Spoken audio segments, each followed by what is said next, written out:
ربنا وآتنا ما وعدتنا على رسلك ولا تخزنا يوم القيامة ولا تخزنا يوم القيامة ولا تخزنا يوم القيامة. Alhamdulillah, Allah is al-Khairi. Today marks a new beginning in the history of the man we are celebrating, Comrade Tajuddin Bashir Baba. Today, Thursday, the 8th in the lunar Islamic calendar, month of Rajab, 1443rd after Hijrah of the Prophet of Islam, Muhammad sallallahu alayhi wa sallam, which also coincides with the 10th in the month of February, the year 2022. As we have gathered here today to celebrate, to appreciate, to extend our arms of brotherhood to the man of the moment.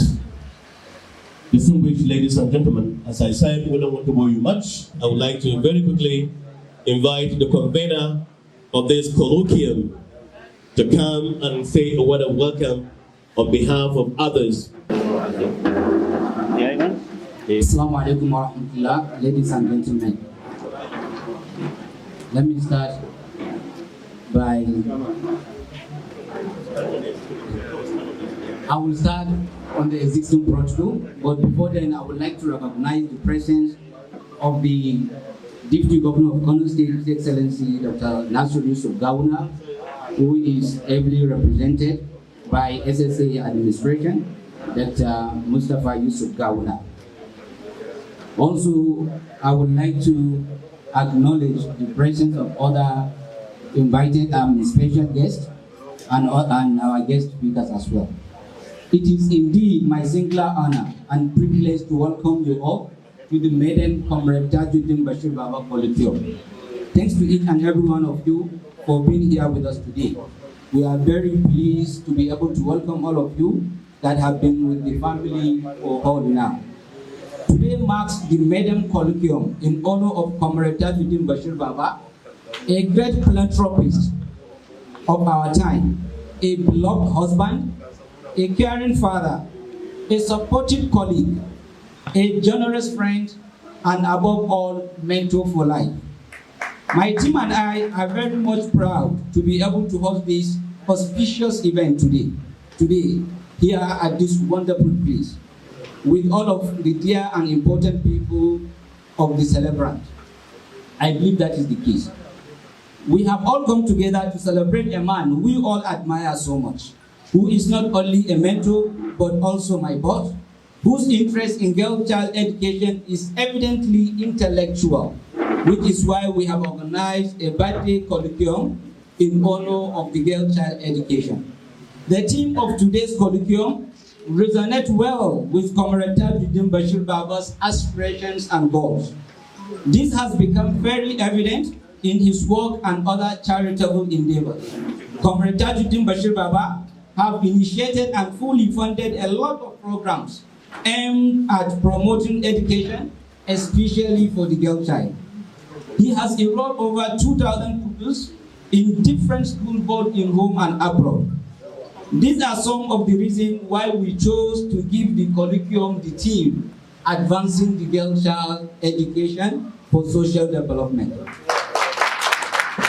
The essentiality of education in functioning and advancing the modern world cannot be overemphasized. It is also fundamental to self-awareness, self-identity, and self-development. Without it, mankind is reduced to instinct and realm of animals.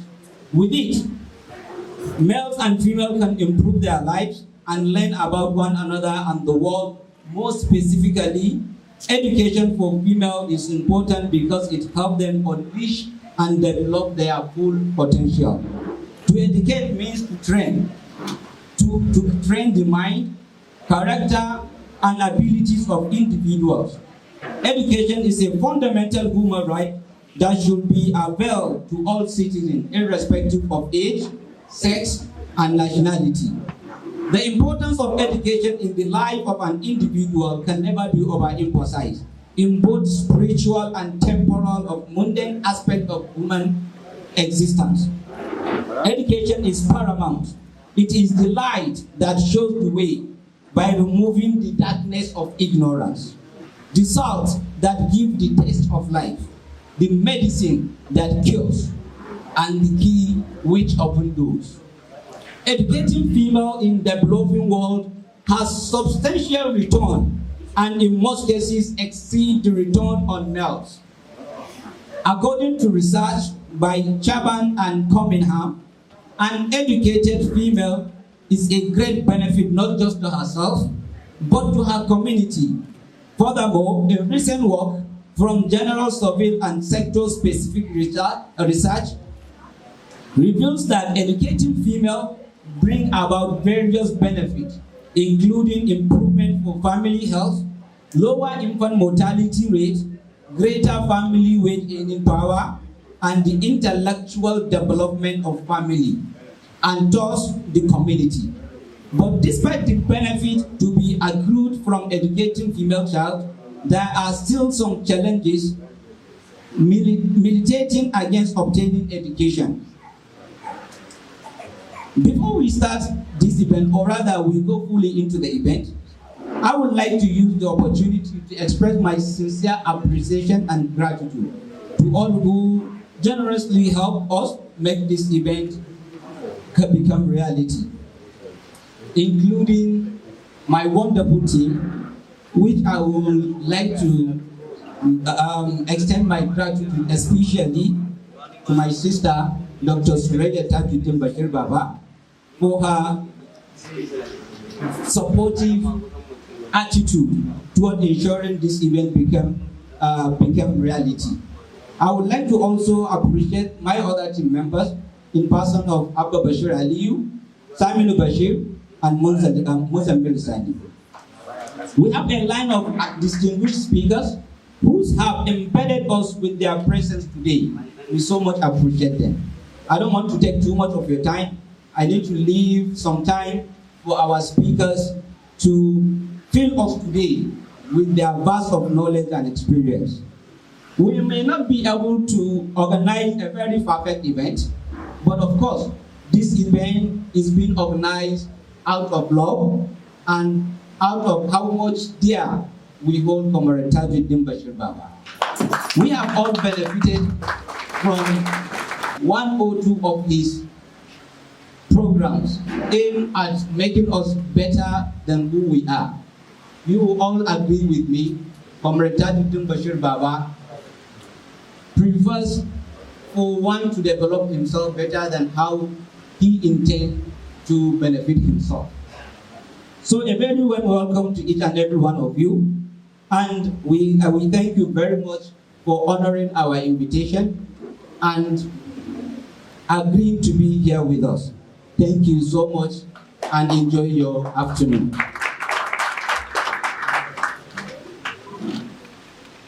Quite a commendable speech. Shall we please appreciate him by giving a round of applause to appreciate him the more for doing justice to the celebrants and indeed the amiable family. I would like to invite the man that would share his knowledge and experience and the erudite professor of our time who has been doing justice in an occasion of this nature, Professor Tukur Namutan Yakasai, to talk to us. Rankede, you are here.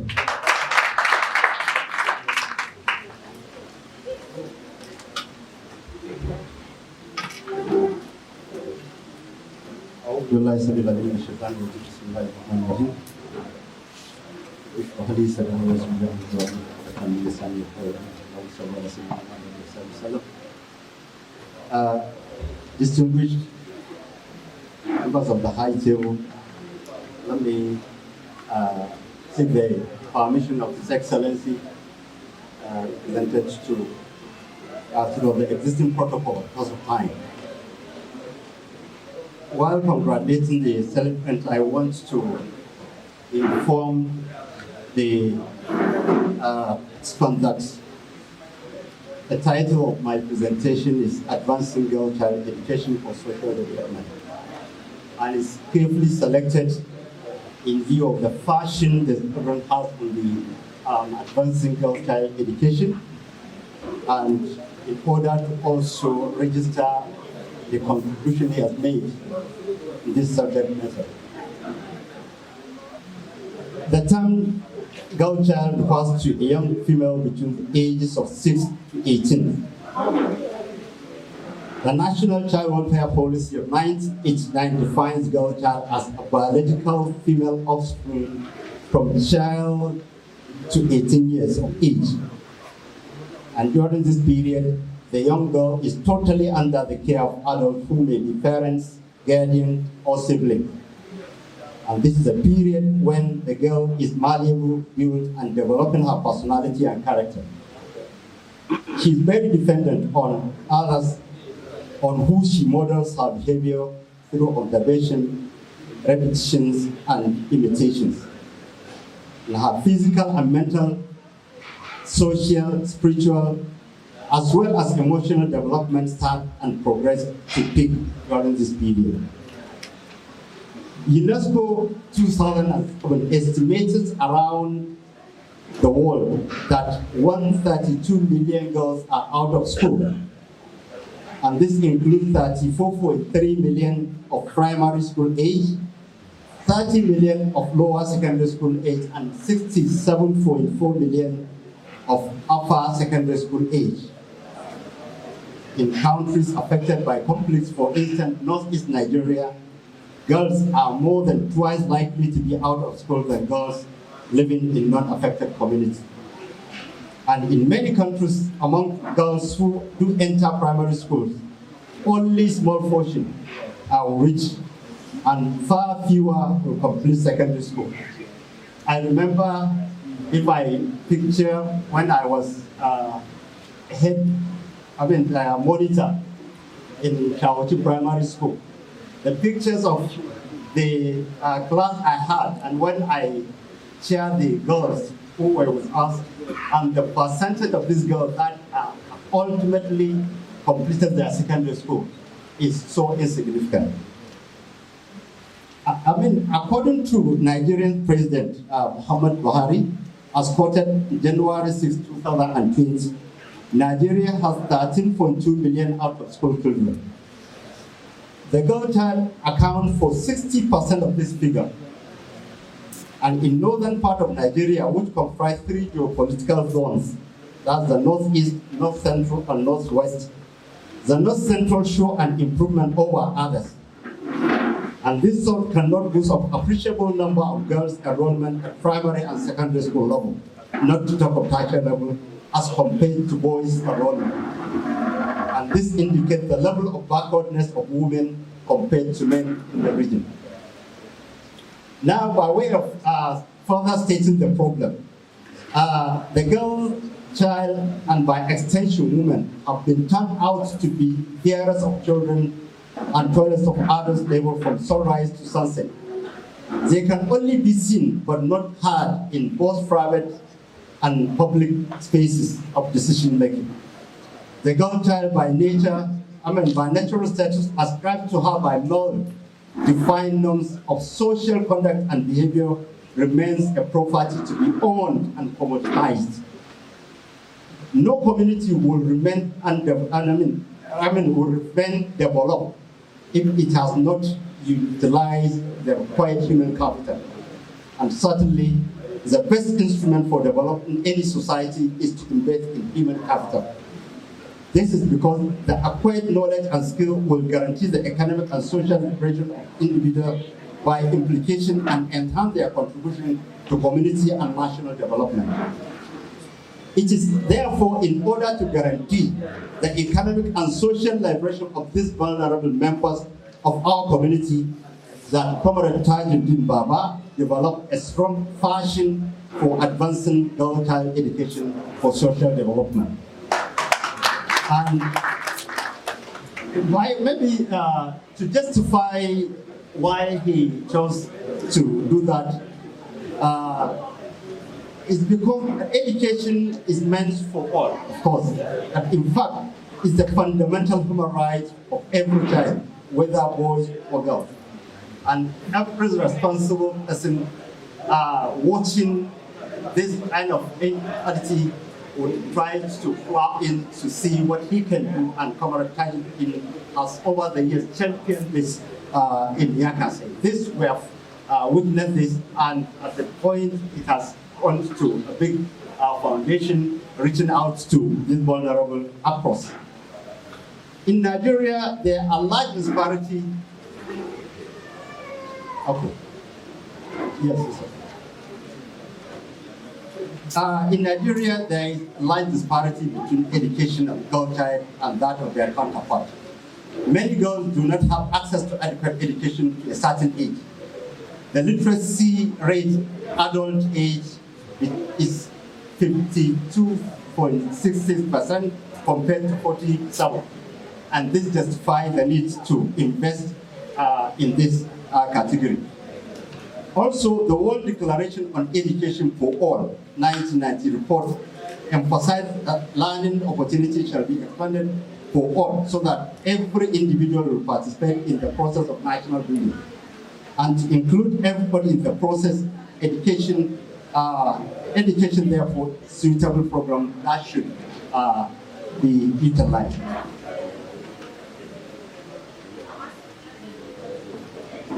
An educated mother is most likely to know that she and her children can be safe from such preventable diseases such as polio,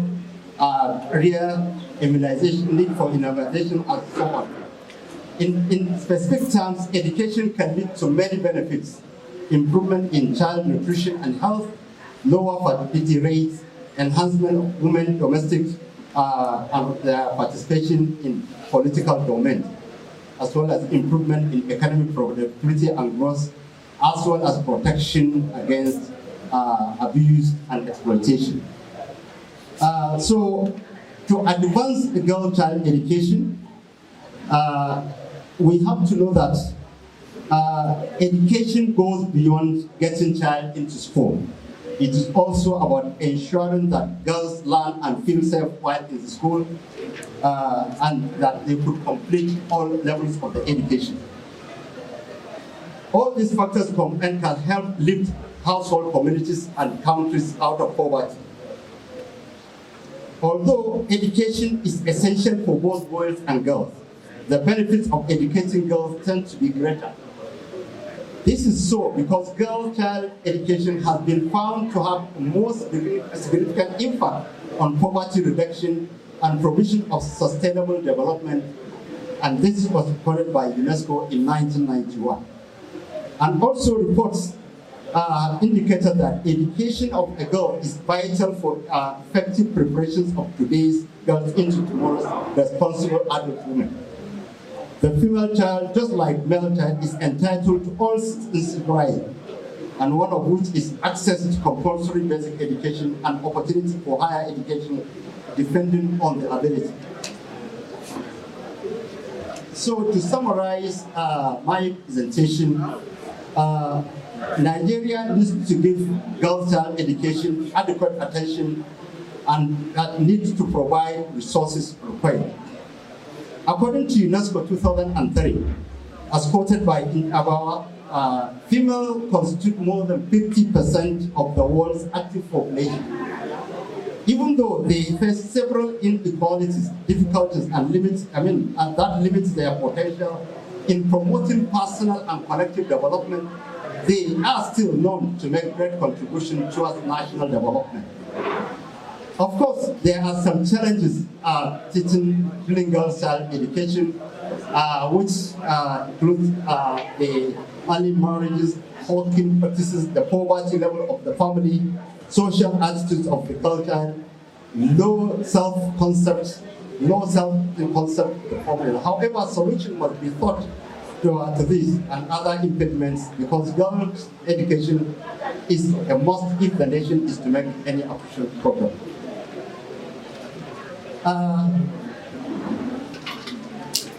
Promoting this policy has been seen to be religiously pursued by respective governments, and we know Kano State governments recently launched free and compulsory education at all primary and sub-primary levels, that's secondary school level. Similarly, The federal government, in conjunction with donor agencies such as British Council, UNESCO, UNDP, Ford Foundation, and UNICEF, have also played active roles in promotion of female education at various categories and thus contributed to the rise of girls' enrollment. Ladies and gentlemen, you all know that Yakasai community don't have direct access to UNESCO, UNDP, as well as the highly competitive interventions coming from states and local governments, at least due to the competition as mentioned. But you know that we have access to Comrade Tajuddin Baba. This we have witnessed, we can feel, we can touch, we can see, and some of the impacts, ladies and gentlemen, the organizers, and more especially the principal organizer of this event, is one of the beneficiaries of the rule of this gentleman, Comrade Tajuddin. My student was my student at the university, and he personally shared with me the degree of in-depthness he has for this gentleman, and he feels the only way to share and to commit to say thank you is to organize this type of activity.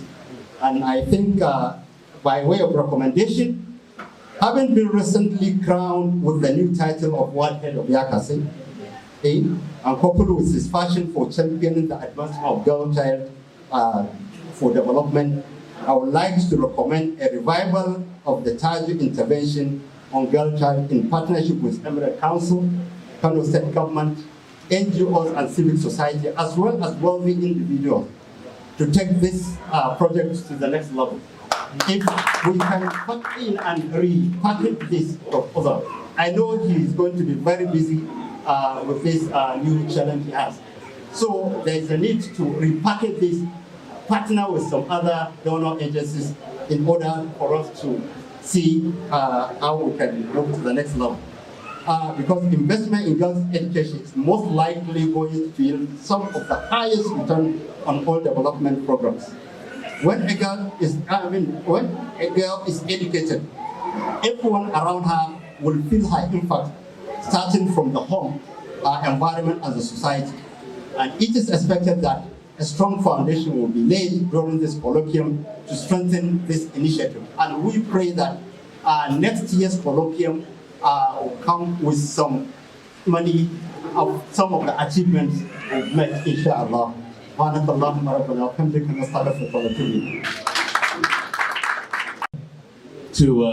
kindly request the celebrant for him to rise and move forward here. And can you produce, stand up and just come closer here. Please, a round of applause for him. And I would like to invite Brother Mauda Bashir to please come yazo ya karanto mana. Shin wane ne Comrade Tajuddin Bashir Baba? Bismillahirrahmanirrahim. Wa sallallahu ala nabiyil karim. Allahumma salli ala sayyidina Muhammad al-Fatih al-Ma'abul al-Khatim lima sabaqa nasir al-Bilal wal hadi ila siratal mustaqim wa ala alihi haqqa qadrihi wa miqdaril azim. Subhana rabbika rabbil izzati amma yasifun. Assalamu alal mursalin. Alhamdulillahi rabbil alamin. Mai girma mataimakin gwamna wanda ya samu wanda ɗan uwansa Alhaji Mustapha Yusuf Gawon ya wakilce shi, masu girma manyan baki yan abuwa wasu ta bayyana suna yaba saboda kudatun lokaci, da kuma manyan baki da suka samu halarta yan uwa da abokan arziki. Assalamu alaikum wa rahmatullahi ta'ala wa barakatuh. Tarihin an ce ni sha takaice, kuma gaskiya tarihin shi mai girma Maiunguwar Yakasai yana dan fadi da yawa, so na fada da kuma na takura, na dan samu nukuda kusan guda 10 a takaice zan dan yi su a gurgurun Allah ya da. Na farko dai shi Maiunguwar Yakasai nasabarsa shi sunansa Tajuddin Bashir Baba, ɗa ne ga marigayi Maiunguwar Yakasai Alhaji Bashir Taju, sannan kuma sunan mahaifin Alhaji Bashir Taju shine Malam Taju, wakilin ko kuma ce malamin hakimi, a ga sunan kakansa aka mai masa kenan. Alhamdulillah shi kuma Tajuddin malam taji wakilin hakimi ɗa ne ga malam salisu, shi kuma malam salisu ɗa ne ga malam halluru ɗa ne ga sarkin Kano Abdullahi Maje Karofi, sarkin Kano Abdullahi Maje Karofi ɗa ne ga sarkin Kano Ibrahim Dabu. A muna gaba su na tsawaita ba tunda an san tarihin wancin da na saba su. Sannan kuma abu na biyu shine rayuwarsa. Shi mai girma Maiunguwar Yakasai ya rayu cikin kyakkyawar kulawa, iyayensa ya taso da iyayensa, kuma ya fara karatu a gaban mahaifiyarsa. Lokacin da yana karami mahaifiyarsa take fara biya masa karatun allo, sai ta biya masa ya iya kuma sai ya fito makarantar malam baffa sai kuma ya dora. Saboda haka karatunsa ya yi sauri saboda sai ya fara karatu a gida, abin da ya biya a gida kuma zai kuma fito makarantar allo sai ga nan da nan da ya yi sau ɗaya sau biyu sai malam ya ce ya wanke. Saboda haka ya samu karatu alhamdulillah. Mahaifiyarsa kafin ta baro gidan mahaifinta ta zo gidan mahaifinsa, ita ma tana da akalla abin da muka ji labari tana kusan ido 40 a ka.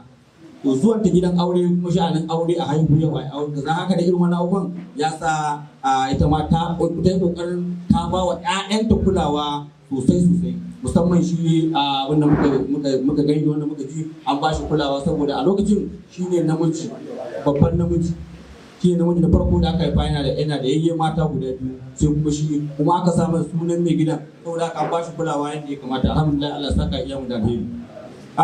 Bayan nan bangaren muka dawo kan karatun zamani, ya fara da makarantar Shawuci a primary school wanda yake shi an haife shi a Maiunguwar Yakasai a gida mai lamba 83 a yanzu haka. A da tsohuwar lamba 60 ne, yanzu kuma sabuwar lamba da aka yi lamba 83 ne. An haife shi ranar 10 ga watan biyu, ranar irin ɗin kenan, ranar 10 ga watan biyu shekara ta 1966. Bayan nan ya fara makarantar Shawuci primary school a shekara ta 1772 zuwa shekara ta 1779. Daga nan ya tafi makarantar commercial secondary school Wudil da shekara ta 1800 zuwa shekara ta 1880 da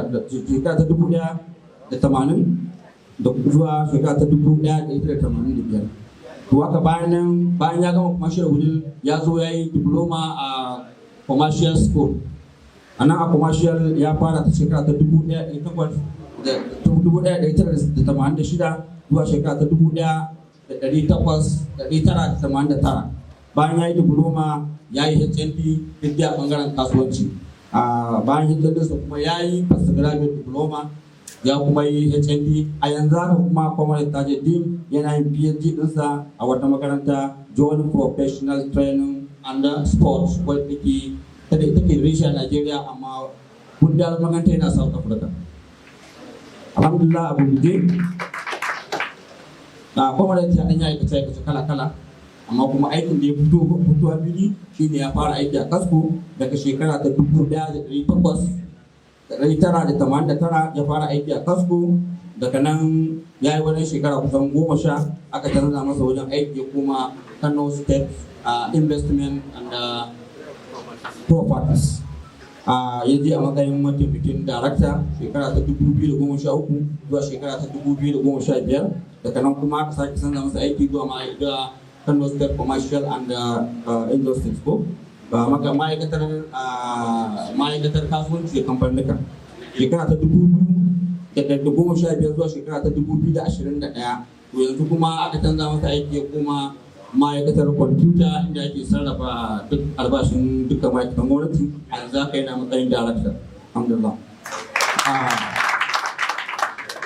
Bayan nan Comrade Tajuddin Maiunguwar Yakasai ya yi aure a shekara ta 1929 ga watan 7 shekara ta 1990. A yanzu haka yana da 'ya'ya guda 10, kuma kusan iyayen suna nan da mai ɗakinsa Hajiya Ruqayya wadda ya kiranta da yanzu giwar Maiunguwa. Kamar Tajuddin ya yi sana'o'i ko yana yin sana'o'i kala-kala baya ga aikin da yake yi.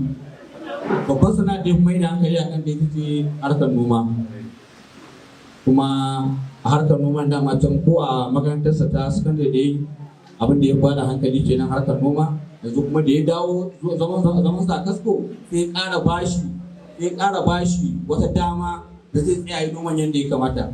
Kwamar Tajuddin manomi ne na gaske, amcakin manomi ma kuwa saboda yana yin nomansa ne rani da damina, irin abin da tura su ce full time farmer, baya hutawa.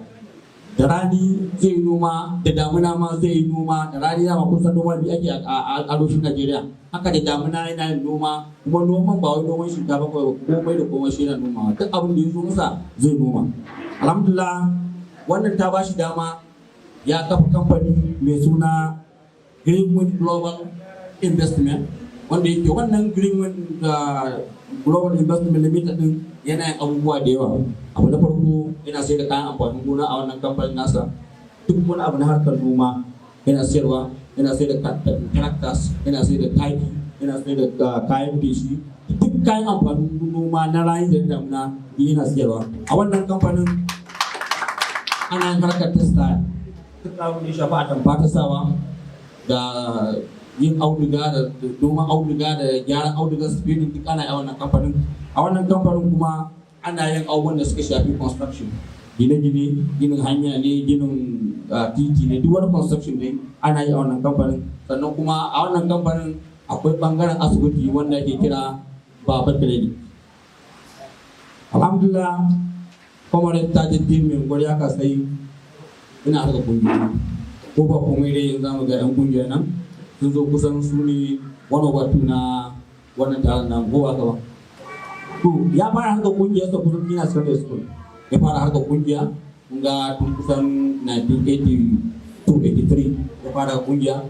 Harkar kungiyar ta ƙara fa'ida ne bayan zuwa sa kasu, ya fara tsayawa a matsayin vice assistant secretary a kasu, ya samu ya wini, ya zama sakatare, ya zama ciyaman kusan 4 ko 5 yana yin ciyaman a kasu. A har yanzu haka ma yana harkar kungiya. To a takaice dai kuma yana da kungiyoyi ga sunan da yawa kusan guda 10, wanda yake kusan duk shi yake ciyaran wasu kungiyoyin, wasu kuma yana vice chairman northwest, wasu kuma yana auditor, ba sai na abin nan ba.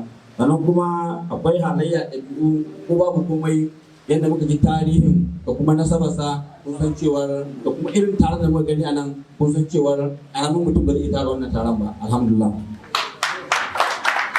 To an ce taƙaita abu guje, akwai magana akan burin da yake so ya cimma, burin da shi mai unguwa yake so ya cimma. Akwai magana akan wannan, kuma na jiro abubuwa da yawa.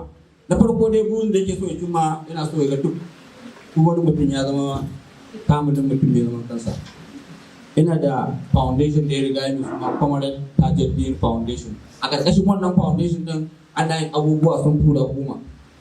Abu na farko akan wannan dogon da annobar da ake yi, Kwamar yana da wani aji, wanda wannan ajin ba abin da yake yi sai harkar koyawa yara da matasa sana'o'i kala-kala. Ana koya musu dinkuna irin na blouse, ana koya musu yadda ake harkar man shafawa, harkar sabulai da harkar decoration, irin wannan da ana yi. Kungiyoyin sun je guda 10 a takaice. Bayan nan kuma ya zo mai unguwa bayan rasuwar mahaifinsa. Maiunguwar Yakasai, Allah ya gafarta masa, ya rasu ranar 10 ga watan 12 shekara ta 2011. Shi kuma sabon mai unguwa namu ne yanzu, shi kuma ya zama mai unguwa ranar 19. Ya zama mai unguwa ranar 29 ga watan 12 shekara ta 2012. Wannan shi na takaice a tarihin mai girman Maiunguwar Yakasai. Salamu alaikum wa rahmatullahi. A journey of 1,000 miles, the step begin with a step. We have how the step was and how it is today. Congratulations one more time. Having congratulated him, yanzu za mu ɗan ji few daga bakunan wasu da suke nan, ɗan mintuna bibbi da Allah. Don da muka ba dama just 2 minutes, ya ɗan sharing the joy of the moment with us just for 2 minutes. Sallallahu ala nabiyil karim. Amma ba'ad, ya yan wana Umar Yakasai, dukkan al'umma da biyu suna ko'ina ana da lungu na Najeriya ko na Kano ce. To abu ne wanda yake yana da muhimmanci. Dan an dubi tarihin Yakasai zumunta, wani tarihin Umar Yakasai. To abu ne muhimmanci. Tabbatar da cewa wani karrama mun karrama wannan ɗana mai albarka. Dalili saboda duk abin da za a yi ga aya a gabanmu ga Profesa Musa Tukur Yakasai. To, mu dai ba za mu shi kore ba sai godiya ga Allah mai sarki, sai godiya ga walidanmu, sai godiya ga kanninmu, sai godiya ga shugabanninmu, sai godiya da shugabannin ƙasarmu Najeriya da kuma Arewa in particular. Na haka wajibi ne mutum ya yi karatun baya. Akwai program sai da muke da gidan wata rediyo ne na manta ne. Na ce waiwaye a dan tafiya.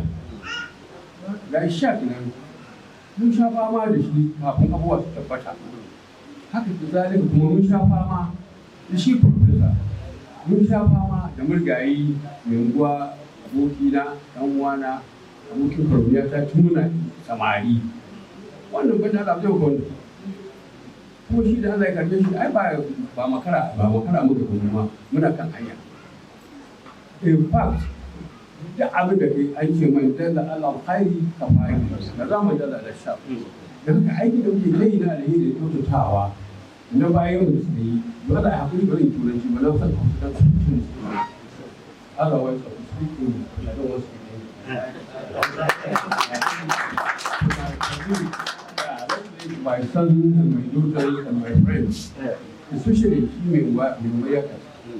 Ɗani mai albarka na sani ba tun ne. Tun gina ɗan matun nisa. Dole kai hakuri na gida na ce da kai ɗan mutum. Tun wani son ƙuruciyarka, ai ya gama da ba a yi za ka zo ka ce masa kaza sai dai iya da kika yi inda ka faranka ya ne ka kauce. Don haka ba abu ne mai sauƙi ba a ci gaba a samu ci gaban al'umma sai al'umma sun yadda za su taimaka kansu da kansu. Mu Yakasai tunta muna wata magana akan cewa mu kungiya ne ba domin mu kaya. Kuma ni da ke dan Yakasai ina so ga mu. Ina so ƙara gode wa Allah tabaraka ta'ala na cewar mun ga wannan rana mun gode ɗana mu Allah ya tabbatar da rabbi Allah ya bashi mun gode masa addu'a Allah ya kiyaye shi Allah ya kawo ni baki daya Allah ya yi mutunci da shuni Allah ya tafi cikin arewa da wanda mutum ke damu kasan Allah ya wani maganin sa dan albarkar sayyidul wara ربنا لا تزغ قلوبنا بعد إذ هديتنا وهب لنا من لدنك رحمة إنك أنت الوهاب يا حي يا قيوم يا عزيز يا غفار يا رحيم يا أرحم الراحمين يا ذا الجلال والإكرام سبحان ربك رب العزة عما يصفون وسلام على المرسلين والحمد لله رب العالمين. And particularly referring to the national president of the union that so greatly saw the man we are celebrating today to the exalted position of Vice President Northwest of this association, Noah. And indeed, he is a very gentleman to the core, very respectful, a leader who leads by example, and indeed, someone who do appreciate all his fellow comrades and all other associates anytime, anywhere. Because of his close relationship and understanding of the persona we are celebrating, Comrade Tajuddin Bashir Baba, he decided to be in Kano personally and some other entourage to say, Taju, we are proud of you. Distinguished ladies and gentlemen, shall we please, on this note, put our hands together for Senior Comrade Presto Noah Simon Achaba. Aluda, solidarity, MC, thank you very much. First, I need to start to make my few remarks.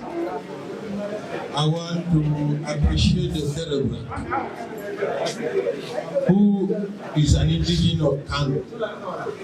Not only an indigenous of Kano alone. I traveled from all the way from Abuja to make sure I'm here personally to witness what is happening. Not only that, the MC, I want to fault you on one thing. We have a zonal secretary who is in charge of the Northwest. who also happens to be an indigen here, actually was expecting that he should also be recognized as an ambassador of the union here. Not only that, the national vice president, who happens to be his colleague, it was the day before yesterday, I put a cross across to him, a call across to him, that this is one of us. We're celebrating him today. We can never afford to not be there. Not only that, a national woman coordinator, you know, we are gender sensitive. Anywhere we are, we must make sure a lady is among us. That is how the union is work.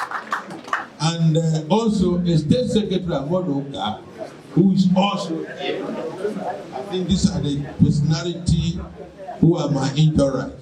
That one of us being celebrated, I expected that they should also occupy at the high table. Thank you, but that is not withstanding. Well, I want to tell the Kano people that the choice of choosing Taiju as Maiunguwar is not out of place. You have never made a mistake. You have never done a mistake by choosing him. The appointment come to us not as surprising because of his achievement. I was happy when the organizer was raising what he has done to pay him what is actually we are celebrating here. I was actually impressed. I will go home and tell our colleagues nationally that we have an access.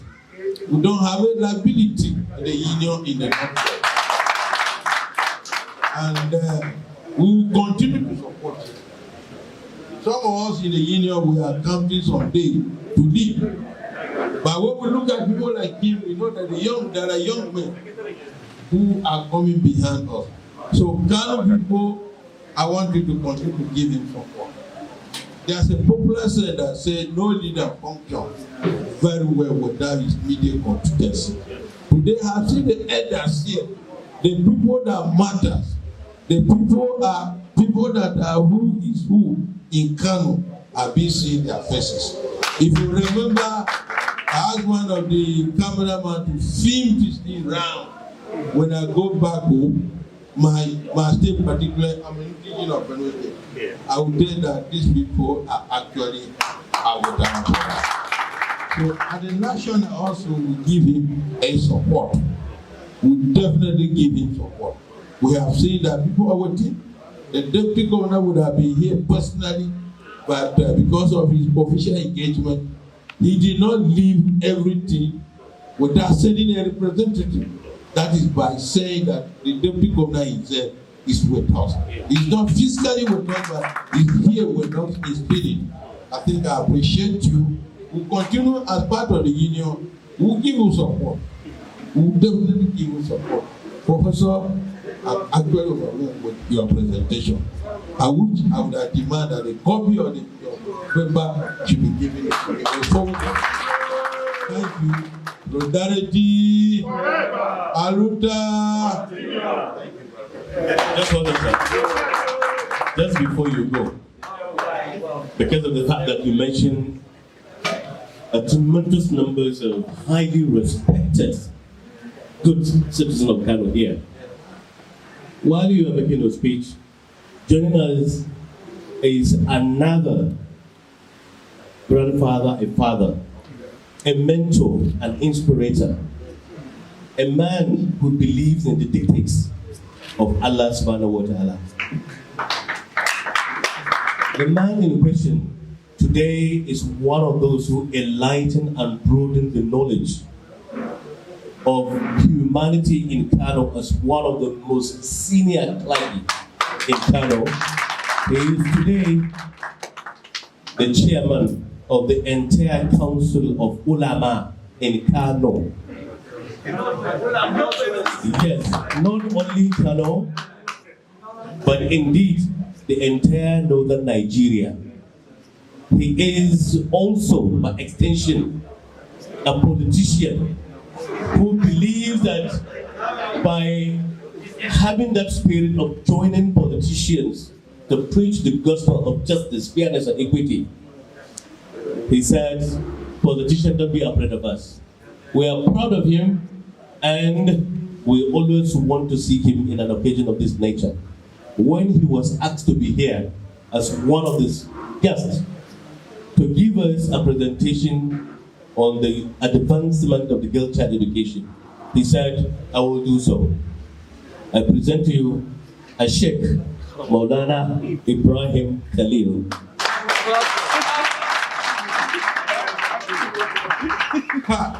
It is a level gathering. I would have said, let's give him 2 bosa. But can we try it? Bosa, bosa, bosa. You are a great man. You are welcome. Thank you.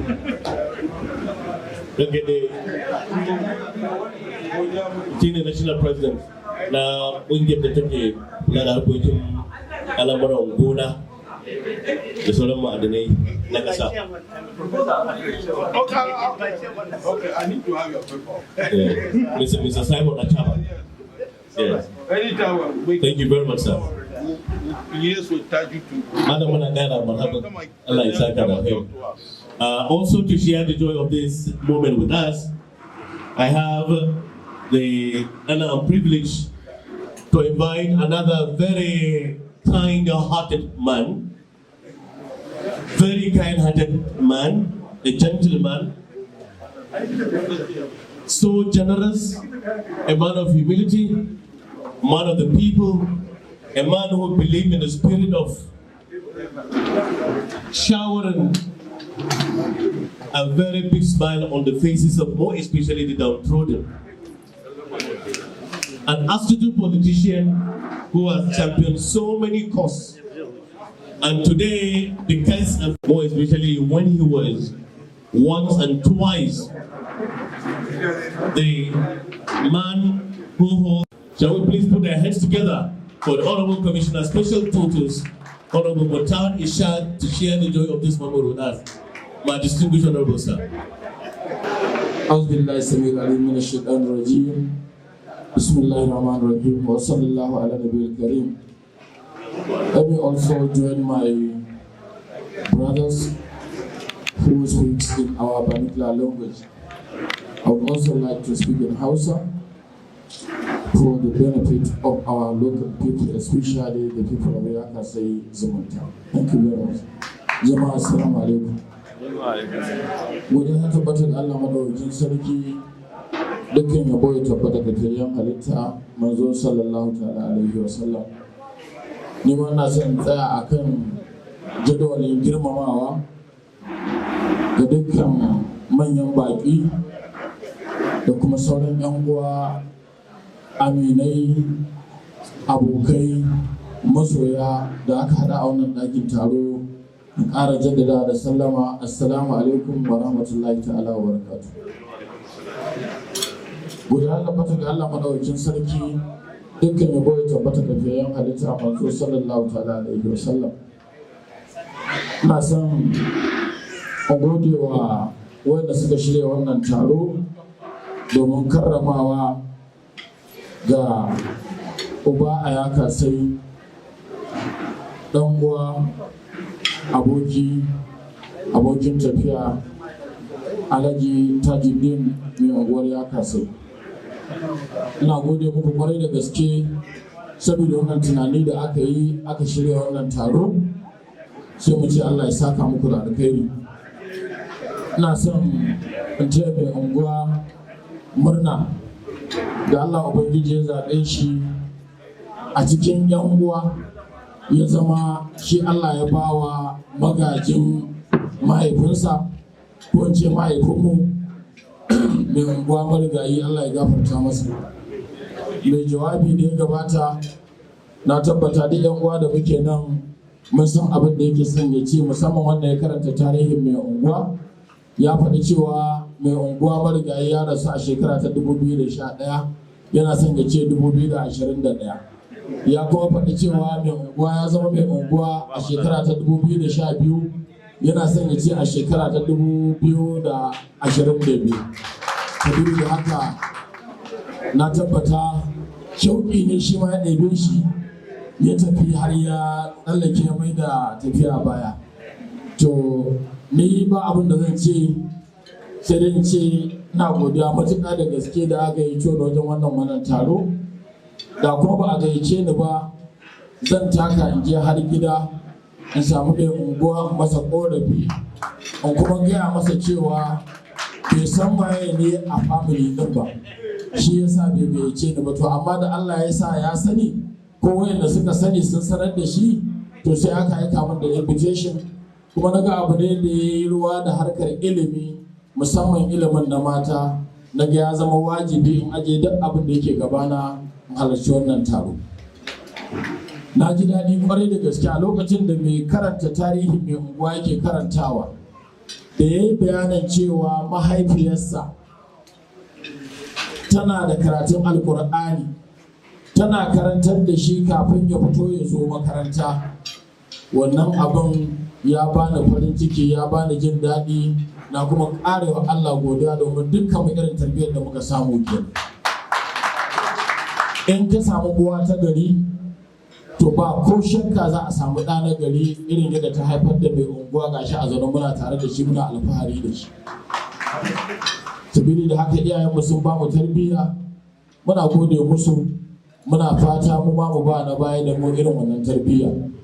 Babu shakka mai unguwa in ma baka san shi ba kana jin sunansa, saboda irin ƙwazo da ƙoƙari da yake yi wajen tallafawa rayuwar na baya, yaga cewa sun zama mutane abin dogaro da kai. Allah ya saka da alkhairi, Allah ya ja da kwana. Abin da ya sa na ce ni ma ɗan gida ne, wallahi azimu, da marigayi mai unguwa da wakilin fuskar kudu a rayuwa banda mahaifina ba na jin ina da iyayen da suka wuce su. A kodayaushe tsakanina da su addu'a da shawara akan yadda rayuwata za ta kasance, musamman a wannan hayaniya da muka shiga da muka samu kanmu a ciki ta siyasa. Kullum fatansu shine Allah ya ɗaukaka mu ya mai da mu abin da ya mai da mu a halin yanzu. Burinsu ma mu zama sama da abin da muke kai a halin yanzu.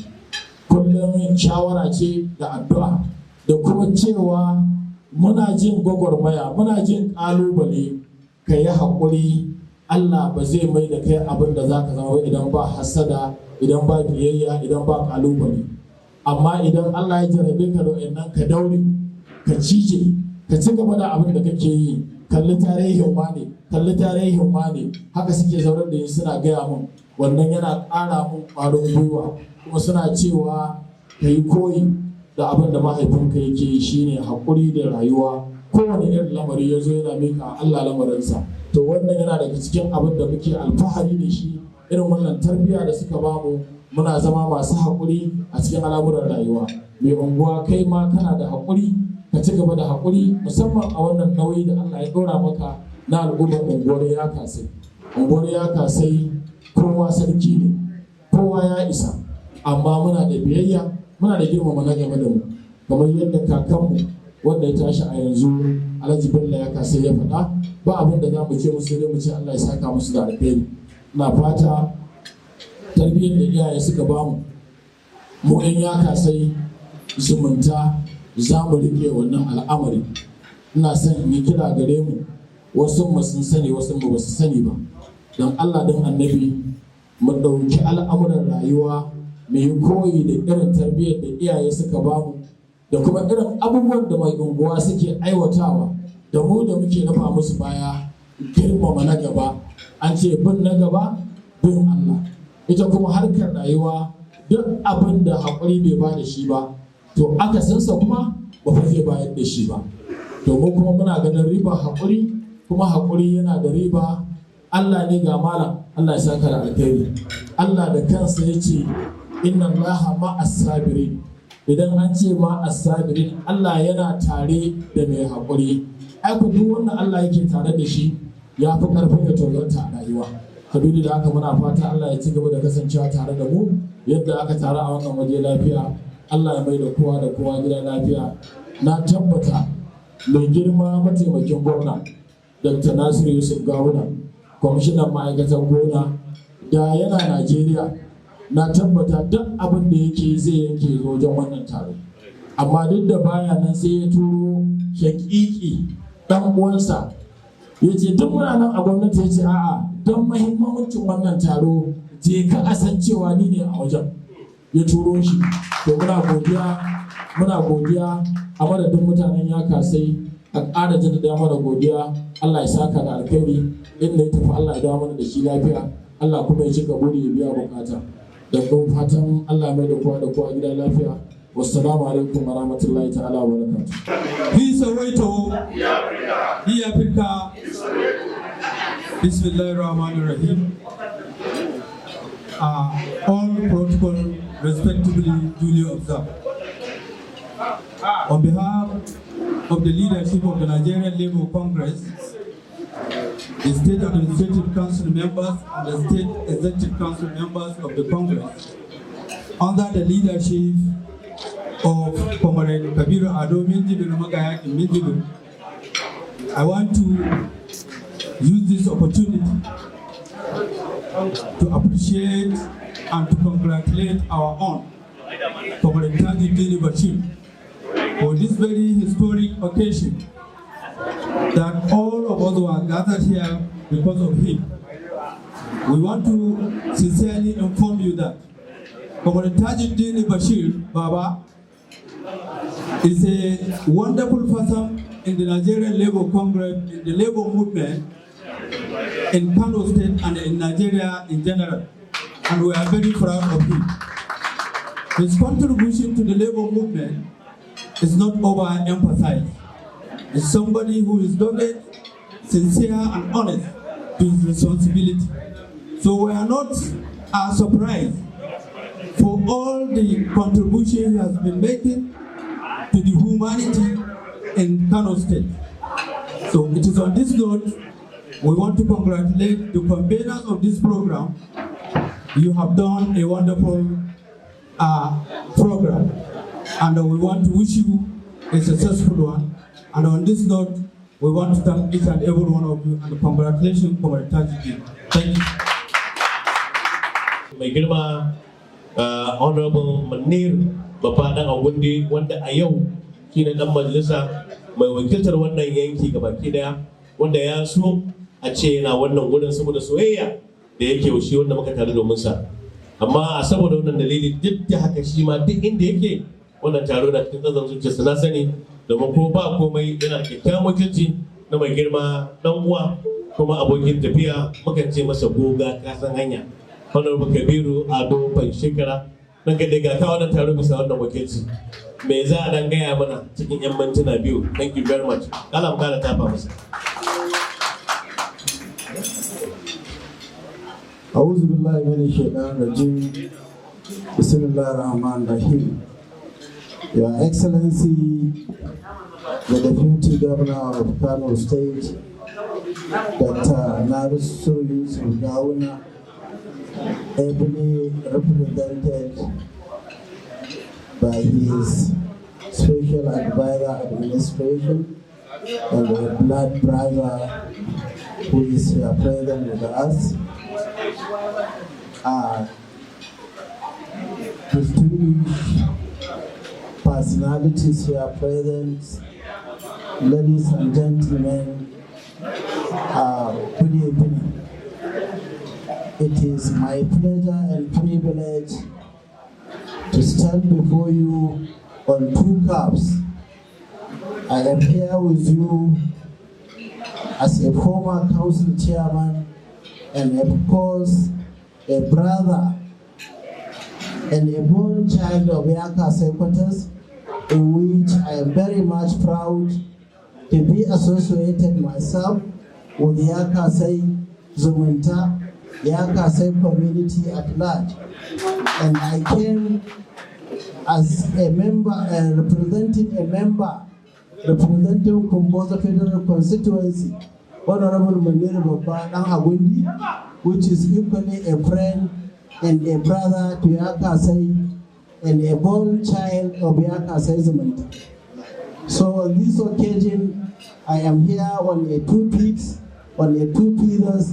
that I came to grace this important occasion. So all the previous presenters, more importantly and particularly I will pinpoint one of the scholars, the professor that he made mention, where he made a very lengthy presentation on his paper, where I have taken it as a student of political science. I understand many courses in his papers. So I will compare it with what is happening today with regard to the present dispensation of Governor Dr. Abdullahi Umar Ganduje free and compulsory education, in which he makes a clear representation in which all of us understood it, and it makes a careful meaning. Professor, we thank you most sincerely for your presentation and job well done for what you have done. One other thing I wanted to pinpoint is the security aspect, which has not been taught clearly. The participants of this gathering, that the security with regard to our girl child education is something that should never be overemphasized. If you look presently to what happened in Kano in recent weeks, you will take a case of Hanifa, in which her headmaster or her instructor or a headmaster of her school kidnapped her and subsequently killed that lady. So Maiunguwar, comrades, this is a challenge seriously on you, that you should be watchful on taking the security aspect of our children, little girls who are going to school with no watch, with no anything, and at the school, a principal or a headmaster will kidnap a lady. So you have to be security conscious on our children so that we will be safe and we will take our children safe door, and security conscious should not be overemphasized, as I have said, and you should look over it. And I also again congratulate you for the schedule of activities you are doing. This your appointment is a well-deserved appointment, and you take it as a challenge that next time or in a few years we will come here and celebrate and rejoice with you that you have done wonderfully. And this responsibility you are thrown with is not a simple responsibility. It's a responsibility that is very big and challenging. So you take it as a very serious one and you demonstrate it very well and carefully. I sincerely thank all the participants, the people who have presented papers and all the others, and I wish all people who attended this occasion safe journey to their respective homes, more particularly the Deputy Governor of Kano State, Dr. Nasir Yusuf Gawuna, who is well represented by a blood brother. Thank you very much, and God bless all of us. Thank you very much. Malam jama'a sun saurari Professor ya gabatar da magana, sai da na ce masa ranka da a yi summarizing. Ya ce Muhammadu za mu gama takaita, kuma ya takaita din. Sai muka cewa ma ku yi haƙuri, waɗanda Prof ya turance ku, malam na nan tafe zai hausantar da ku kuma ya shigar da mahanga ta addini a wannan maudu'i. Malam baya bukatar a sake wani gabatar da shi, sai dai in ce Allah ga malam. Allah ga malam.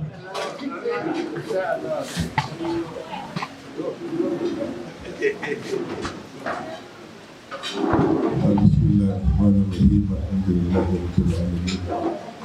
Wassalatu wassalamu ala ashrafil mursalin. Assalamu alaikum wa rahmatullahi wa barakatuh. To ala hakika magana kan ilimin mata kuma da murna ta Maiunguwa. Daman ne da Maiunguwa da dagaci su ne masu gari kuma su ne masu ƙasa. Kuma duk wani abu da ake jin tsoro da a ce za a haɗa hankali wuri guda, to da su masu unguwanni da dagatai da sun shawo kan dukkan abin da yake damun mutum. Amma saboda 'yan siyasa ko shi gari gaci a ma'azoli suna jin tsoron wato kada masu unguwanni daga ta yi su yi karfi zuwa sami shugabanci biyu don ba a yin damusa biyu a Najeriya. Amma kuma idan aka kalli da rayuwa take kowa zai iya tsayawa a mahallinsa. Amma magana kan ilimin ya mace babban ilimin take bukata shi ne ilimin tarbiyya da kuma ilimin harkar lafiya. Waɗannan su ne ilimai muhimmai guda biyu da ake bukata masu samu, ilimin tarbiyya da kuma ilimi na harkar lafiya. Ilimin tarbiyya zai taimaka wajen karantar wata ga 'ya'yanta da kuma a Lazare school da primary.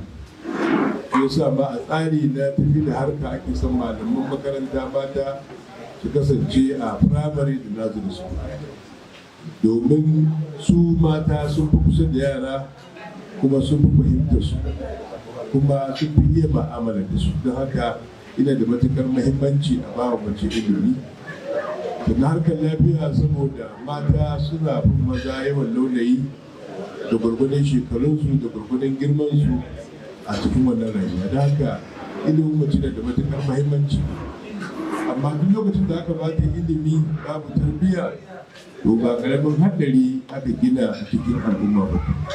Da haka dole mace a haɗa ilimin ta da tarbiyya, ba haka ba zai zama an gina haɗari a cikin al'umma. Kuma ita mace kamar yadda aka yi bayani cewa ita ce makaranta ta farko da zai zama na cewa ɗa ko ya sun fara samun ilimi a ciki. Amma kuma duk da haka da zai yiwu a karfi da mace fanni ɗaya ba, sai an karfi ta addini da kuma boko. Ilimin addini zai taimake ta wajen tarbiyya da kusantar Allah subhanahu wa ta'ala. Ilimin boko kuma zai taimake ta wajen fahimtar rayuwa da kuma tsari. Haka waɗannan ilimuka guda biyu akwai bukatar su ga 'ya'ya mata, musamman idan muka kalli yanzu yadda harka ta kungiyoyin mata da suke karfi. Idan ba a sa addini a ciki ba to za a samu matsala babba da kuma haɗari wanda zai yi wahalar gyara. Allah Ubangiji ya ja kwanan shi mai buguwa kuma taimake shi kan shugabancinsa da kuma ba shi juriya a gaban da wannan shugabanci. Kuma irin waɗannan da coci da ake shiryawa zai yi kyau a dinga yin su akai-akai, domin suna taimakawa irin wannan taro a ci abinci kuma a yi lacca ta 'yan mintuna, ina taimakawa wajen ƙara samun tafiya waje guda wanda ake tafiyar tafiyar. Salamu alaikum. To a wannan gabar ina mai gayyatar ɗan uwa rabin jiki wanda bature kan ce tested and trusted, mai ladabi da biyayya da girmama na gaba, wanda saboda irin wannan soyayya kamar yadda aka faɗa a yau mai girma mataimakin gwamna ya ce ka zo ka yi mun wakilci a wannan wuri, amma ka tabbatar wajen jama'a cewa tamkar ni ne a wurin. Shi yasa nake cewa sauran mataimakana ko wani kwamishina ko dai wani ya zo, a'a kai ka zo a matsayinka na babban mataimaki nawa akan harkokin da suka shafi tafikar da mulki a ofishina. A wannan gabarin na sami kyakkyawan tafi da kuma nuna godiya saboda juriya da kauna da soyayya da aka nuna mana ga wannan dan uwa namu kuma abokinmu uba haila yau ga wasu da dama a wannan wuri. Na mai gayyatar mai girma mataimakin gwamnan jihar Kano, domin kai ne mataimakin gwamnan a yau, Dr. Mustapha Yusuf Gawuna.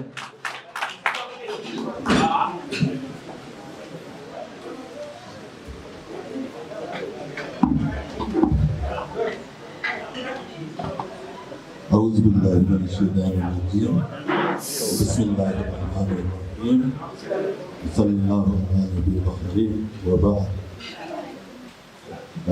Masu girma manyan baƙi da nake tare da su a babban tebur, Sheikh Maulanmu Sheikh Ibrahim Khalid, Professor Musa Tukur Yakasai, da shi kanshi celebrant wanda dukkaninmu dalilin sa muka taru a wannan wuri, wato Comrade Tajuddin Bashir Bala, Honorable Kabiru Ado Shekara, da sauran manyan baƙi da suke nan da kuma waɗanda suka tafi, wanda cikinsu har da Honorable Commissioner Special of Duties Alhaji Murtari Sha, babban MC a wannan lokaci kuma babban yaya Muhammad Musa Muhammad Inya, sauran 'yan uwana da muka zo wannan wuri maza da mata, ina ƙara jaddada mana sallama da addinin musulunci. Assalamu alaikum wa rahmatullahi ta'ala wa barakatuh. Na tsaya a nan a madadin mataimakin gwamnan jihar Kano, Dr. Nasir Yusuf Gawuna, bisa dalili na babu yadda zai yi saboda official assignment da ya fita baya wannan ƙasa. Ya umarce ni da na zo na turo da sabon shi na fatan alkhairi ga wannan bawan Allah, sannan kuma na karanta jawabinsa na keynote address. So zan karanta wannan jawabi a bisa yadda yake haka a takarda a gabana, sannan duk a cikin jawabin nan duk inda ya kasance an fito da I ko me ko my, yana nufin it stands or refers to His Excellency the Deputy Governor of Kano State. It is my pleasure to welcome everyone here to the first Colloquium of Comrade Tajuddin Bashir Bala, Bashir Baba. I am delighted to welcome you all. It is a great to see so many of you here and so many familiar faces. I take this as a privilege of having the honor to address you today. The girl child is a biological female offspring from birth to 18 years of age. This is the age before one becomes a young adult.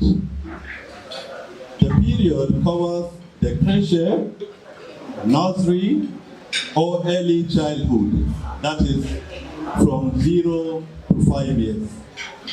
Then primary, from 6 to 12 years. And secondary school, from 12 to 18 years. During this period, the young child is totally under the care of the adult, who may be her parents or guardian and older siblings. It is made up of infancy, childhood, early and late adolescent stages of development. During this period, the child is malleable, builds and develops her personality and character. She is very dependent on the significant others, those on whom she models her behavior through observation, repetition, and imitation. Her physical, mental, social, spiritual, and emotional development starts and progress to get to the peak at the young adult stage. Education is the process of providing information to an inexperienced person to help him or her develop physically, mentally, socially, emotionally, spiritually, politically, and economically. Education is a process through which individuals are made functional members of their society. It is a process through which an individual acquires knowledge and realizes his or her potentialities and uses them for self-actualization, to be useful to herself and others. It is a means of preserving, transmitting, and improving the culture of the society. The greatest favor one can do to himself or herself is to get education, and to others to give them education. According to a Chinese proverb, education is the best legacy to give to a child, because giving your child a skill is better than giving him 1,000 pieces of gold. Many girls today do not have adequate education past a certain age. When a girl is 12 to 14 years old, the elders in the education past a certain age. When a girl is 12 to 14 years old, the elders in the community feel she is ripe for marriage, and their words are low. So what are her words when the elders in the community have spoken? A girl who is given out a marriage at very tender age is placed at very high risk. She is not mature enough to be a mother without any skills, information, and confidence that might lead to her being a better mother and wife if she were educated. The native traditional philosophy is that a woman's place is in her husband's kitchen.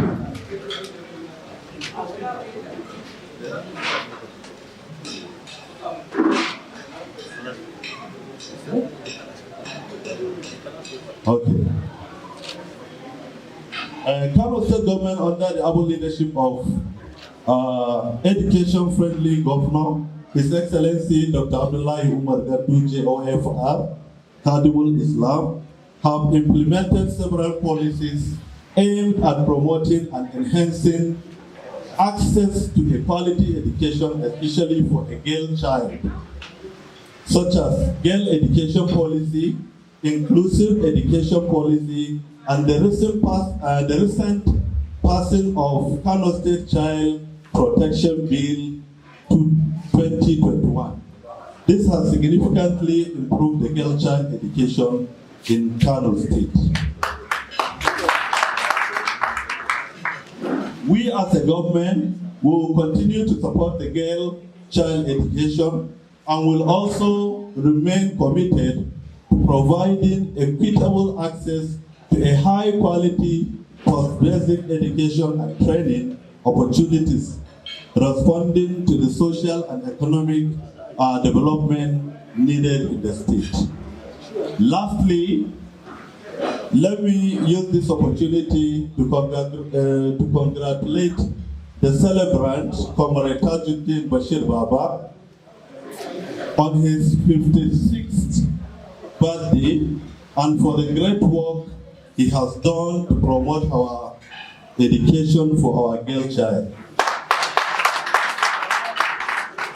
It is evidently clear that we are very lucky to have someone like him in our state, and I am using this opportunity to call on more individuals to contribute towards improving our education sector.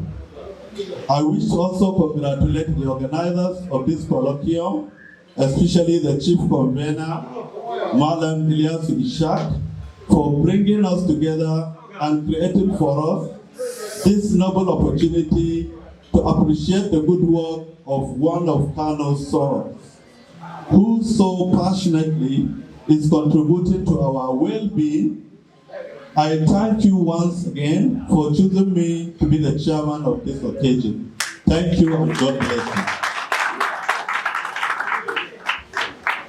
Please, a round of applause. A round of applause, very well. Thank you very much. Many matuƙar godiya da irin waɗannan kalamai na karamawa na jinjina da kuma nuna matsayin da shi wanda muka tar domin sa aka riga a gabatar, kamar da shi mai girma zababben mataimakin gwamnan jihar Kano Dr. Nasiru Yusuf Gawuna ya riga ya faɗa a wannan wuri. Allah ya ƙara kusaci kuma na matuƙar godiya. Ainihin Ama Enterprises da Allah ba tafa musu. Suna ina su zo su mika wannan karramawa game yadda aka ce suna son su yi a wannan ranar kuma a wannan lokaci. Members dan gyara dan Allah. Yawwa. To da dai gashi nan yana ne cikin yanayi na godiya da jin daɗi.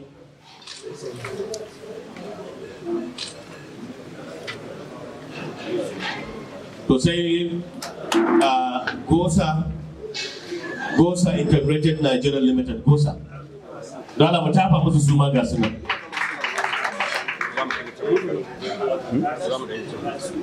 Ba ka gano wani? Ina zuwa zan yi so nake in ɗau wani ai shi wancan yana da matsala wallahi. So congratulations. An ga Ama, an ga kuma Gosa Integrated Nigeria Limited. Sai Mafarka Youth Initiatives. Ina yan Mafarka Youth Initiatives. Mafarka Youth ga manyan baki manan ga baki daya kamar da kuke gani suna taya shi karbar wannan karamawa ta musamman. So congratulations. Sai mutum na gaba shine sarkin waka na shi wanda muke ina za ka je sarkin waka yana nan shi ma ya ce yana da abin da zai karrama ka. An dawo a ce zo nan inda nake kafin ka je karama. A wasu sun ce ba sarkin waka ba, in sarkin waka ne nan ba mu baiti ko da biyu ne. Haka ba sai an sa ba. Kai taka kana ta rago taka sai da babban gon sukari. Alhaji Tajuddin ya ka sai rana haska gari. Sai gani sai sauraro baban Humaira ba ana babu da kai. Shi ma ya haskata. Shi ma ya kawo nasa presentation ne. Yau.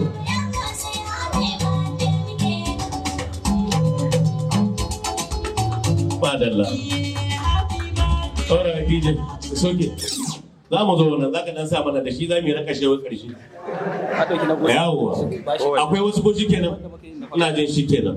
To wannan gabar ina son mu ara kunnuwa.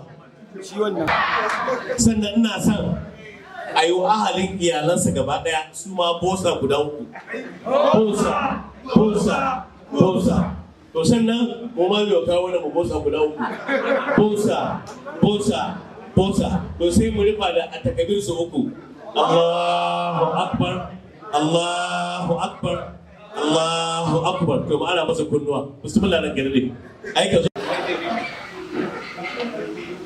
A ne wa mataimakin gwamnan Kano kyakkyawar godiya da wannan taro da ya halarta. Duk da dai Dr. Mustapha shugabana ya zo nan gurin, amma mu muna kallon a matsayin dubci gwamna ne a gurin. Saboda banda tafiyar ta kama shi, ni kaina ya kira ni ya ce man lalle sai ya zo gurin nan. To Allah ne ya ba zai zo din ba, amma ko mu muna ganin shi ne a kai. Wannan dan uwansa nasa da ya zo shi muke kallo a matsayin shi ne a gurin nan. Muna godiya ta musamman. Duk da wasu sun tafi kamar kwamishina na special duty Alhaji Muntari sai Yakasai, muna godiya da Grand Kaji na Kano shi ma ya samu halarta. Muna godiya da Alhaji Kabiru Ado Shekara, tsohon ciyaman na Kumboso, kuma ya wakilci honorable Manir Bafaɗa Gundi. Duk dai tafiyar ta su ce gaba ɗaya muna godiya. Kuma muna da shi kansa president ɗinmu Samun Ancabe, shi ma ya tafi duk da dai uzurrika ne da kuma lokaci, shi ma saboda harkar jirgi da sauransu. Kuma muna godiya ga yayanmu National kwamishina na INEC Alhaji A Kaugama wanda yake yana nan a nan gurin. Ina godiya da duk abokaina 'yan kwadago, ga sakatarenmu nan Hussein Buda wanda ya wakilci chairman, muna godiya da duk abin da aka yi. Muna godiya ga special advisor Alhaji Zakir Mudi, shi ma zo ya tafi. Muna godiya da manyan baki iri-iri ne da suka zo suka tafi, da kuma wanda suke nan har yanzu muke tare da su. Kuma shi kansa babban abokina wanda ke gudanar da wannan taro, wato MC Muhammad Mustapha Musa Inya, ina godiya ta musamman saboda shi ba ma san irin abin da zan ce ba, saboda shi aboki ne wanda yake mun fi shekara 40 ko 50 ma muna tare da tun muna yara, to kuma muka zo aka ta gwagwarmaya tare. Dama shi ma tsohon ciyaman ne na Ratawo, kusan harkar rediyon talabijin, so kuma yanzu gashi har yanzu ana nan da ana tafi. So ina godiya ga Maulana Sheikh Bala Ibrahim Karim, shi ma ya zuwa tafi kuma ya ce wani abu. Muna godiya ga Professor sun mai su Professor Musa Tukurin, kowa ya san masani ne harkar gona, dama mu a nan muka fi wayo. To shi Professor ne ma a nan bangaren, kuma ya zo ya maganganu masu mahimmanci masu daɗi wanda suka karfafa abin da muke yi a wannan al'amura namu na rayuwa.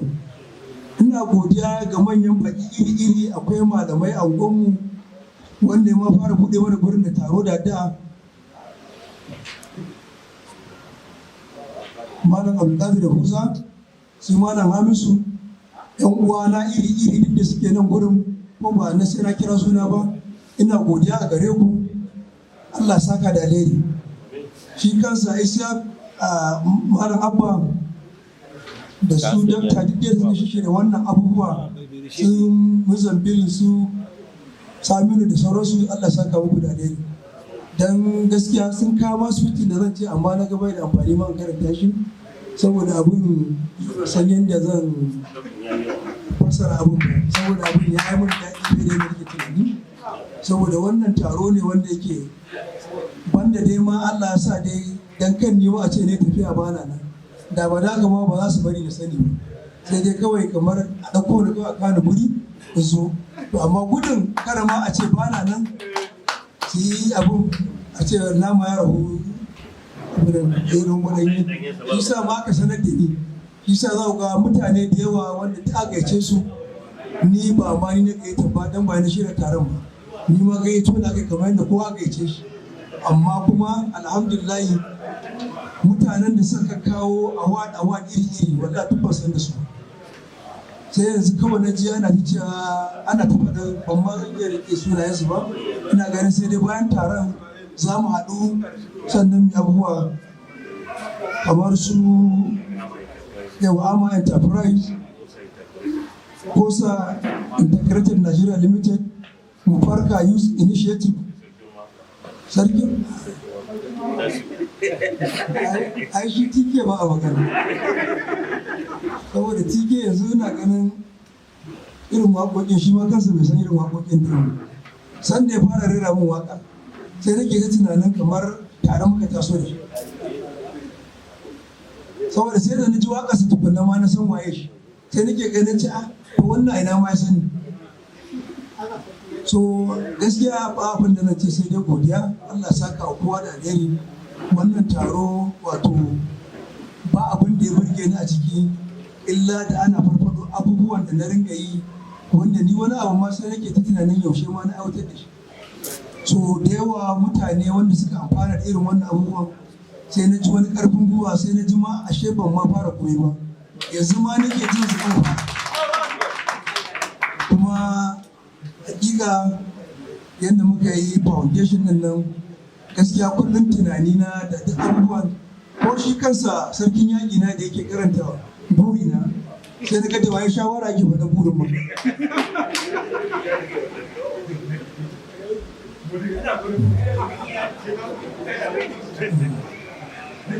To da yake faɗa sai na ga to da waye shawara ma ke faɗa wannan abubuwan, kamar ya shiga zuciyata ya san me nake, ko saboda yana kallon abin da nake aiwatarwa ne, Alhamdulillahi, godiya ta musamman da shi mai girma a gwamnan jihar Kano, Allah saka mana gari abin da ya yi na harkar free education din nan gaskiya ba a ƙauramin daɗi ba ne, saboda mu da muke bada gudunmawa harkar education sai da aka wani aka free education da muka ƙara tabbatar da abin da ya ba ƙaramin abin alfahari ba, saboda kullum idan muka tashi anguwa za ka ganin yara da yawa ba sa zuwa makaranta, iyayensu ba su damu ba ruwansu, wasu kuma sun yi ilimin ba, amma samun wannan free education sai ba mu dama ya rage mana aiki, sai ga ɗan abin da za mu yi muga cewa lallai yara sun tafi makaranta sai ƙanƙani ƙarƙari bai fi mu ɗan tallafa musu da wani abu ba, ko kuma mu kama hannunsu mu kai su makarantar tun da ba biyan kuɗi. Wannan abin alfahari ne, Allah saka da alheri. Kuma ina godiya ga shi mai martaba sarkin Kano, gaskiya wannan nauyi da na samu kaina na Maiunguwar lokacin da mahaifin ya mutu ran 10 ga watan 2021, bayan kwana 20 da rasuwan nan aka naɗa ni a matsayin Maiunguwa, yadda sarkin Kano mai martaba Alhaji Aminu Ado Bayero ya mana irin wannan abu da ya na karamci, Allah saka mata alheri, muna godiya a gare shi da dukkan gaba daya ita kanta majalisar masarautar Kano, Allah saka musu alheri. Mun ga irin rawar da suka taka da duk abubuwan da aka yi na tabbatar da cewa wannan naɗin Maiunguwa ya tabbatar da gare ni, Allah saka da alheri. Mutanen Yakasai ina godiya a gare ku, yanda aka fito aka nuna cewa babu wanda ya dace face ni, da yanda aka tashi aka je aka wa mai martaba gaisuwan mahaifinmu, da kuma yadda aka je ranar naɗi, duk da an bada abun a kurce, ina so da buga mutane da Allah su ya guri, wasu na ganin ba a kaice su ba, gaba ɗaya awoyin da aka ba mu wasu awa 8 ba zuwa 9, saboda yamma likis aka ce mu fito karfe 10 da safe. Amma yadda mutane suka zo aka yi cincirin da aka je gidan sarkin nan, dan ni kaina labarin da nake ji da kuma abubuwan da shi kansa masarautar ta yi godiya sosai da abin da aka yi. Dan naɗin na ce ake wannan na hakimai ne, ce ai wai mai unguwa ne, da duk da mai unguwar ya kasance daman kuma ya kasance kowa ya san matsayin takalo. To alhamdulillah muna godiya ga dukkan jama'a da yadda aka je aka taro lafiya aka da lafiya, Allah saka kowa da alheri. Wannan taro da aka zo na wannan taya na murnar shekara 50 ba da wannan Allah saka da alheri, ina godiya. Kuma wanda duk ba samu zuwa ba ko kuma ba samu gayyata ba, Allah sai hakuri, duk abu ne na jama'a, kuma su wanda suka shirya abin nan suna ganin sun iya kokarin su, kuma su ma Allah saka musu alheri. Kuma wannan abin sun yi shi ne don karanta, don girmamawa da irin jin daɗi da abubuwan duk da aka yi musu a baya. Kuma muna fatan irin wannan abin da muka yi mutane su koyi da shi, ya zama shi ne abin al'adarmu wanda za mu ringa yi a kan dukkan al'umma. Allah ba mu zaman lafiya, Allah ba mu kwanciyar hankali, kuma Allah ƙara ba mutane haƙuri da juna shine babban abin da ya kai mu ga wannan lokaci. Ina kira da jama'a da Allah a ringa haƙuri, kuma ina neman haɗin kanku a harkar wannan sarauta, dole sai kun ba mu haɗin kai. Kullum abin da nake kira da jama'a, idan abu ya faru kafin a ce za a kai shi ga 'yan sanda ko kuma kotu, a fara zuwa ofishina na Maiunguwa a sanar da ni, mu duba mu ga in za mu iya sulhu sai mu, in ya fi karfin mu sai mu kai gaba. Kullum abin da muke kira ga jama'a, in Allah ya ta dan a dan wannan lokacin na kalli kesi sun kai 30 an kawo shi, kuma akalla ba kasara ba 30 din nan ba wanda ban iya warware shi da kai ba. Wannan abin da nake godiya kuma nake munna, ko da na sami wani abun zama na dan kwadago, na samu koyi da wasu abubuwa na irin wannan gwagwarmayar. Wannan ya taimaka min kullum irin wannan harka ta jama'a na saba da ta zama jiki, yasa kullum ina godiya da jama'a, ina kuma godiya da duk abin da mutane suka an zo ana yi na gwagwarmaya. To ka ba su ka za ka yi ba, ka tsaya ka ga ya ake yin abin nan, akwai fa'ida da yawa ce, akwai fa'ida mai muhimmanci. Allah saka kuwa da alheri, kan ci gaba da surutu, Allah saka kuwa da alheri, Allah sa yadda muka fara taron da lafiya, Allah sa mu gama lafiya, Allah mai da kowa gida lafiya, Allah saka da alheri, Allah saka da alheri. At-takbir. Allahu Akbar. Allah ya rika. Allah ya ja da kwana. Allah ya ji kan magabata. Allah ya inganta rayuwar ya sa magama tun da lafiya ba yanzu ba. Za mu gayyaci ɗaya a gare shi wadda tana ɗaya daga cikin waɗanda suka zama mu'assasa na wanda ba alkhairi da suka gudanar ba don komai ba sai da nuna soyayya da kauna da yi wa Allah godiya ko muna ƙara gode masa. Ina san dala mai kyawun tafi ga 'yarmu jikanmu ƙawa abokiya kuma ita ma mukan ce 'yar baba jikan baba Dr. Surayya ta zo ta yi godiya a madadin ahalin wannan gida ga baki ɗaya da kuma sauran 'yan uwa da abokan arzika da muka kasance a wannan wuri. Dr. where are you? Assalamu alaikum wa rahmatullahi ta'ala wa barakatuhu. Inna alhamdulillah nahmaduhu wa nasta'inuhu wa nastaghfiruhu. Na'udhu billahi min shururi anfusina wa min sayyiati a'malina. Man yahdihillahu fala mudilla lahu wa man yudlil fala hadiya lahu. Ashhadu an la ilaha illallah wahdahu la sharika lahu wa anna Muhammadan abduhu wa rasuluhu. Amma ba'd. All gratitude be to Allah for He made all of this possible. I would like to say a very big thank you to all of you for taking the time to honor and celebrate my father. Thank you also very much. I hope you enjoyed your afternoon. One more thing, Sarkin Waka, when you sing, you say, Baban Surayya. That's the right thing to say. Take note. I might be biased, but we can all testify, after all that we've learned today, that my father is a great man, special even. And today again, like so many before it, I couldn't be more proud of carrying my father's name. I admire him and I respect him deeply. My father is the kind of man you wish to grow up and be like. I've always wanted to be just like him. He is the epitome of a patriotic man. He is patient and kind. He is studious and resilient. He is driven and lives to bring out the best in everyone, no matter what their age, what their standing in life, what their ideas or opinion. He tries to make everyone's struggle smaller, make them a little happier, and make it a better place for everyone to realize their potential. As you all know, the celebrant has been endlessly generous with our community through his charitable endeavors, and so he's been at home. You know, I used to think a house comes with endless supply of food until I grew up and realized somebody has to keep restocking. Thank you, God. My dad believes in education generally as a guide to a meaningful life, and especially for the girl child. This is evident by how he put me and my sisters through school, despite numerous challenges. He turned deaf ears to people who didn't support his decision to spend all his earnings taking us to good schools right from kindergarten. I was faced with challenges getting into a Nigerian university.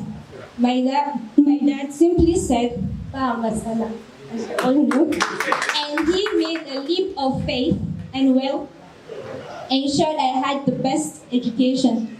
I stand here before you, a proud medical doctor and mother, and I owe all this to my father. And he's doing the same for all my sisters who are also on their way to becoming successful, this and that. He has always prioritized our education and our needs. He doesn't just give and give and give. He also comforts you and makes you feel like you deserve it. Saying that it's the best gift for us and to our community, an investment for the future of our community and mankind in general. Ever since, he has helped put through school so many others and encouraged other parents to do the same. Educate the girls and empower the nation, because they are the mothers, sisters, and teachers of the nation. I would like to conclude with a little poem about the girl child. Where I come from, we are blinded by the notion that the girl child is known for her submission, a thing of beauty and adoration, a mother of the nation. Through her comes the next generation. Her intelligence determines the family's condition. Her ignorance can cause a world of confusion, but there's more to her than her petition. If we could focus on her education, it will be the best solution for the nation. I'm eternally grateful for you, Baba, and Mama too. You've both stood solidly behind us. You are our rocks. May the Almighty reward you profusely for all that you do and give you the strength and abundance to do even more. Thank you all once again for coming. Special thanks to Mr. Ilyas Rishak for putting all this together. His Excellency for delegating you. Thank you. Your Highnesses for gracing us with your presence. Thank you. Our presenters for the amazing presentations. We all learned a lot. Thank you. Our tech team and everyone present. Thank you all so very much. See you all next year and Jazakumullah khair.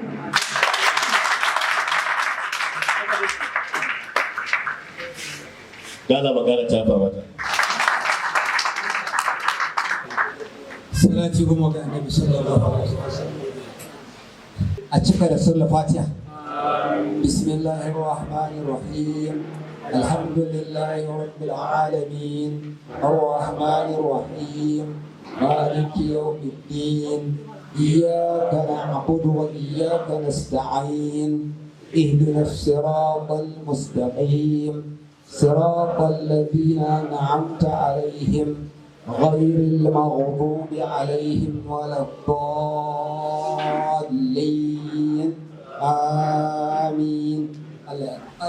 Allah kowa dan zauna inda